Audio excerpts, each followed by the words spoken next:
Hindustan news express में आपका स्वागत है। वाराणसी से ब्यूरो पद्मन पांडे की रिपोर्ट।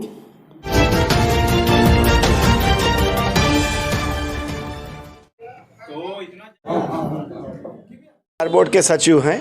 क्वायर बोर्ड नेशनल बोर्ड है जो क्वायर के उत्पादों की बढ़ोतरी के लिए, विकास के लिए, निर्यात के लिए काम करता है। क्या योजना लेकर के आज किस लिए कॉन्फ्रेंस बुलाया है? कॉन्फ्रेंस इसलिए बुलाया है कि आप जाने कि क्वायर के क्या प्रोडक्ट है, क्वायर यहाँ क्या कर रहा है, क्या करना चाहता है। तो हम अभी यहाँ क्वायर के प्रोडक्ट उपलब्ध करा रहे हैं। क्वायर कैसे बनता है ये अब बताने की हम आपको कोशिश करने जा रहे हैं। तो क्या कर रहे हैं इसके लिए? गंगा घाटों की क्या योजना है? गंगा घाट पे एक हम लोगों ने क्वायर, ये जो पुजारी लोग बैठते हैं गंगा के किनारे खुले धूप में, तो सूर्य की किरणें जब सीधे बराबर लगातार बहुत दिनों तक पड़ती हैं आदमी के शरीर पे, तो कैंसर होने का खतरा हो जाता है, क्योंकि अल्ट्रावायलेट रेज होती, पराबैंगनी किरणें जिनको हिंदी में कहा जाता है, उनसे बचाने के लिए हम एक छतरी का निर्माण हम लोगों ने किया है जो क्वायर से बनाई जाएगी।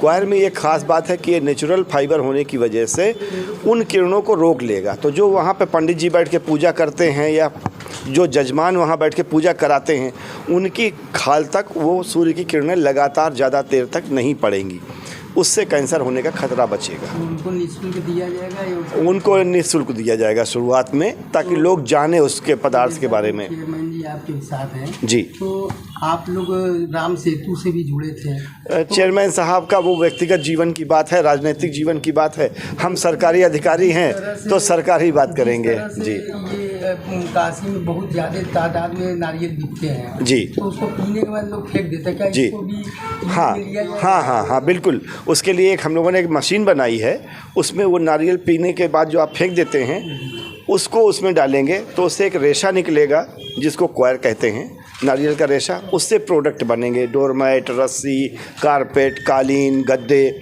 और उससे कुछ डस्ट निकलेगी, धूल जिसको कहते हैं, उसका चूरा, वो खाद के तौर पे काम आएगा। जो फर्टाइल सॉइल अंग्रेजी में कहते हैं, हिंदी में उत्पादक परत ज़मीन की जो होती है, उस ज़मीन की परत को ख़राब प्लास्टिक की वजह से ख़राब हो रही दिन पर दिन, उस ख़राब परत को संभालने में ये चूरा काम में आएगा।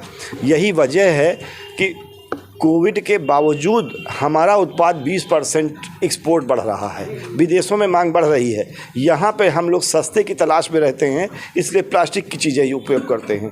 हम चाहते हैं कि प्लास्टिक ना यूज करके आप प्राकृतिक रेशों पे आए। काफ़ी संख्या में महिलाएं यहाँ बेरोजगार हैं, तो उनके लिए क्या इस सब? ये क्वायर का उद्योग ऐसा है कि इसमें 80% महिलाओं को काम मिलता है। तो जो पानी पी के नारियल फेंक दिया जाता है, जिससे रेशा निकलेगा, उस रेशे से रस्सी बनाना, उत्पाद बनाना, ये महिलाएं ही करती हैं 80%। यहाँ भी हम World is looking towards us. The entire attention is towards our nation, and we are in the forefront of leading the world as a whole. In such a